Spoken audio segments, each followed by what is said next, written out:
Hi, I'm Nick Watt from ABC News, and I'm here with my friends Sashir and Scott. And tonight, we're going to venture out into the real world to unlock the secrets of human behaviour. So, psychological experiments. On people who happen to pass us by.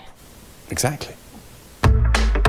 Ian and Morag, welcome to a beautifully, yes, you guessed it, a beautifully sunny Washington Square Park. Yep, that's me doing a live report for Scottish morning television with the world-famous climatologist and best-selling author, Dr. Rayla. I mean, Dr. Rayla, on page 64 of your book, you say that we're joined here by Dr. Rayla.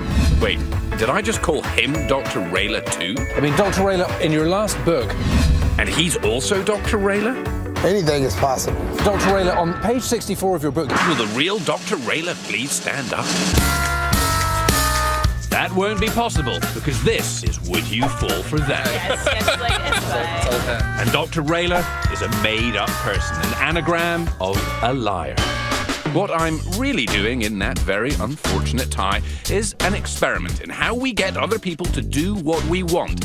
Will random passers-by help me perpetrate a gigantic fraud? Will they pretend to be a world-famous climate scientist on live television? First, we need people to believe we are a live TV show. Thinking bigger is better, we set up just about every piece of equipment in our trucks. Of course, we're not a live TV show. We're just pretending. Yep, that should do it. Scott and Sashir will be acting as the producers of our fake show, Hello Scotland. And they go to work finding people to help us out. We're doing a TV segment over here for Hello Scotland. The story is that our guest is late, and so they make a reasonably simple request. Do you mind sitting in while we adjust the lights real quick? It's 5 minutes. Thank you so much. We're using one of our favourite psychological techniques known as foot in the door, which is a step-by-step process to getting what you want. You don't just stop random people and ask them to lie for you on live television, even in New York City. No, foot in the door requires a bit of patience. You start small. Just sit right here for us. And it works. We get people in the chair.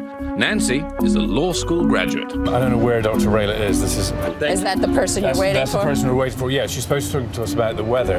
Would you mind if I just want to take an audio check? Say yes to small requests. Can I just put an anti-shine on you just for the cameras? Yeah. Okay. That'd be great. This will only take a second. And you're more likely to comply with bigger requests later on. Now, the first big test. Sure, Nancy said yes to sitting next to me so we can adjust the lights, but remember, we want her to help me sell a lie on live television. For that, we need a crisis. So we create one. Our world-renowned expert is a no-show. What do you mean? He's got food poisoning. Can't you just puke in a bucket? Well, I told him we have buckets here, but he wants his own bucket. I don't know. The guy's being really particular. That's not a good thing. Nancy sees our crisis as her chance to escape. I guess you don't need me. You've got other problems to deal with. But we do need you, Nancy. We got to go live in 30 now. We're live in 30. Angus is going to kill. So to increase the effectiveness of the foot in the door technique, we make her believe she's helping us out of a terrible, potentially career-ending jam. We got to go with somebody. Could you just talk to us about the weather? No. Just like it's a nice day? No. Really? No. Just like it's sunny? I'm very camera shy. That's a lot of no's. Nancy is so rattled. Whoops. Whoopsie. She even drops her computer. Just dropped my computer. But I keep my foot in the door. No one's going to see it in this country. It's 3 o'clock in the morning over there right now. And make this latest request sound almost trivial. I'm just going to say it's a nice day and, you talk about the weather and it's fine. You're really sure about this? You're watching Social Science at Work. All her earlier little yeses now make it a big problem to give a definitive no. Okay. So she doesn't. This is a new one. All right. You sure? Thank you. 5, 4, 3, 2. Morag and Ian, hello from a very sunny Washington Square Park. And we're joined by a local resident. Talk to us about the weather. It is lovely. And we've been... Okay, our leg is now knee-deep into the door. Time to push all the way in. Nancy has no idea I'm about to see if she's willing to pretend to be the famous climate scientist, Dr. Rayla. And you never seem to know whether the weather is going to do what you think it always used to do. But Dr. Rayla, on page 64 of your book, you mentioned that 2016 is probably when the Arctic ice cap is going to disintegrate in the summer. Do you stick by that prediction? Look at her face. Oh boy.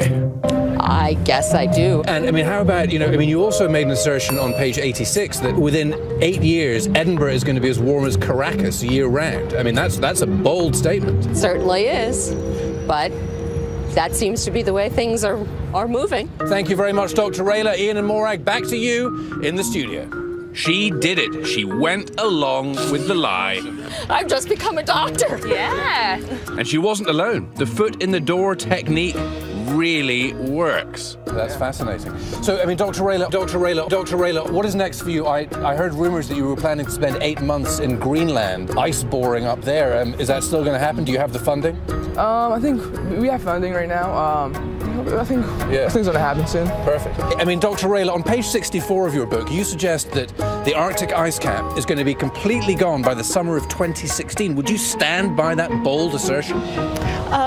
Since I'm not really sure what the book was about. She thinks about pulling the plug, but... Dr. Rayla, I mean, the book that you just wrote on climate change, would you stick by that assertion that by summer of 2016 the ice cap will be gone? Sure, absolutely. You would stick by that? I mean, Dr. Rayla, in your last book, you claim that the polar ice cap is going to disintegrate by the summer of 2016. Do you stand by that? Yes. You do stand by that? Solid research? Yes. I thought we were done for the day. Clearly, my tie had called it quits, and then along came Faisal, a professional cameraman.